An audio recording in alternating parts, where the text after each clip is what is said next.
Perdón. Bueno, yo vine a una iglesia porque mi matrimonio estaba a punto de desaparecer y desde ese momento sigo a Jesucristo. Qué bonita historia, ¿verdad? Yo vine a esta iglesia porque mi hijo estaba en el alcoholismo, pero desde que vengo a esta iglesia, Dios le curó el alcoholismo. Yo vengo a esta iglesia porque desde que tenía una enfermedad, pues vine a esta iglesia y Dios me sanó. ¿Y qué pasó con tu alma? ¿Y qué pasó con tu pecado? Dios te ha perdonado tu pecado. ¿Has conocido la justicia de Dios? ¿Has conocido el amor de Dios? No debemos de venir a Dios con esas historias. Nuestro testimonio debe ser: he pecado contra Dios y merezco la muerte, pero Jesucristo tuvo misericordia y pagó en la cruz por mis pecados. Desde ahora le sirvo y yo creo en Él y tengo fe, por eso soy salvo. Y la evidencia de lo que yo te hablo es que mi vida ha sido cambiada. ¿Por qué? ¿Cuántos quieren contar su testimonio? Nomás los drogadictos y los alcohólicos tienen testimonio. Qué raro, ¿verdad? Si todos hemos pecado contra Dios santo y merecemos el infierno. ¿Cuál es nuestra historia? El hombre ciego tuvo una historia. ¿Cuál es tu historia? Es que nací en un hogar cristiano, ya soy cristiano. Esa historia no vale. Necesitas arrepentirte y creer en Jesucristo como el Señor y como el Salvador. Para poder conocer a Dios, para poder adorar a Dios, es necesario conocerlo primero. El que se encuentra con Jesucristo recibe persecución.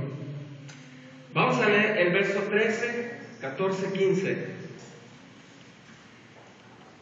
Llevaron ante los fariseos al que había sido ciego, y era el día de reposo cuando Jesús había hecho lodo y le había abierto los ojos. Volvieron pues a preguntarle. Es una buena historia, imagínensela. Le preguntaron a los fariseos cómo había recibido la vista. Él les dijo: me puso lodo sobre los ojos y me lavé y veo. Entonces algunos de los fariseos decían: ese hombre no procede de Dios porque no guarda el día de reposo. Otros decían: ¿cómo puede un hombre pecador hacer estas señales? Y había discusión o disensión entre ellos. Entonces volvieron a decirle al ciego: ¿qué dices tú del que te abrió los ojos? Y él le dijo que es profeta. Vamos a leer Deuteronomio capítulo 18.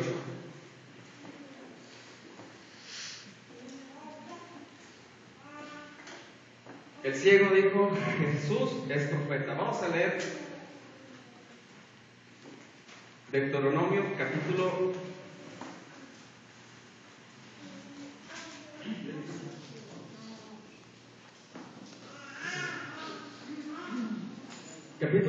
18, un solo verso.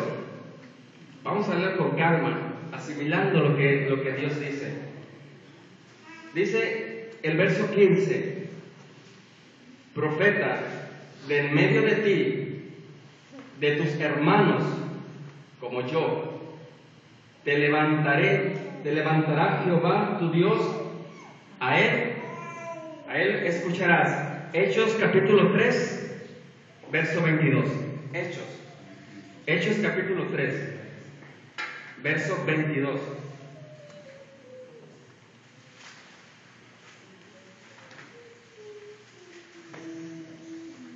Hechos capítulo 3, verso 22.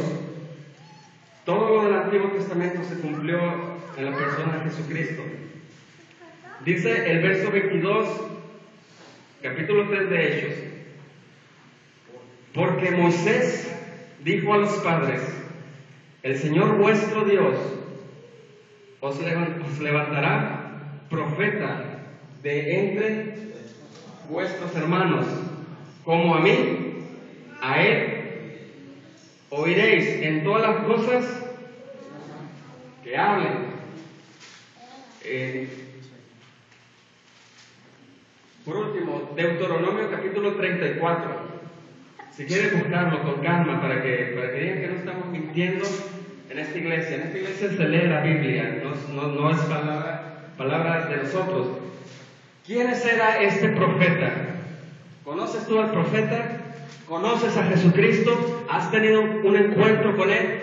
¿Adoras a Jesucristo? Porque para poder adorar a Dios necesitas conocerle. Capítulo 34,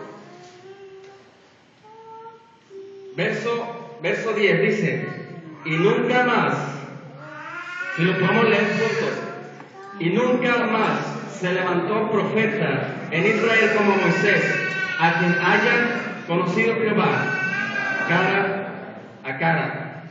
Nadie como él en todas las señales y prodigios que Jehová le envió a hacer en tierra de Egipto, a Faraón y a todos sus siervos y a toda su tierra, y en gran poder y en los hechos grandiosos y terribles que Moisés hizo a la vista de todo Israel. ¿Quién era este profeta de quien estaba hablando Moisés? Era Jesús. Jesús sanó enfermos, levantó muertos, tuvo control del aire, del agua, alimentó a más de 5,000 personas. Él era ese profeta. El que se ha encontrado con Dios recibe persecución. El que se ha encontrado con Dios por ser diferente recibirá persecución. En la historia de este hombre ciego lo expulsaron de la sinagoga. Pero quiero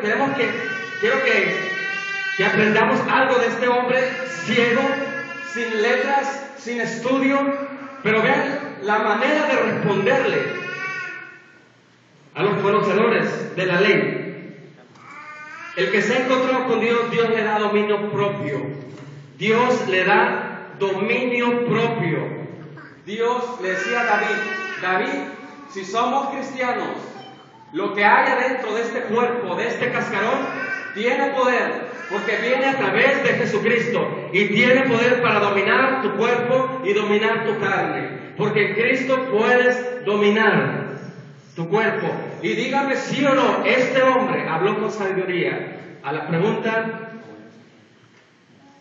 de estos fariseos, verso 26, le volvieron a decir: ¿qué te hizo? ¿Cómo te abrió los ojos? Él le respondió, fíjense cómo le responde, con qué sabiduría: ya os lo he dicho y no habéis querido oír. Fíjense, ¿por qué lo queréis oír otra vez? ¿Queréis también vosotros haceros sus discípulos?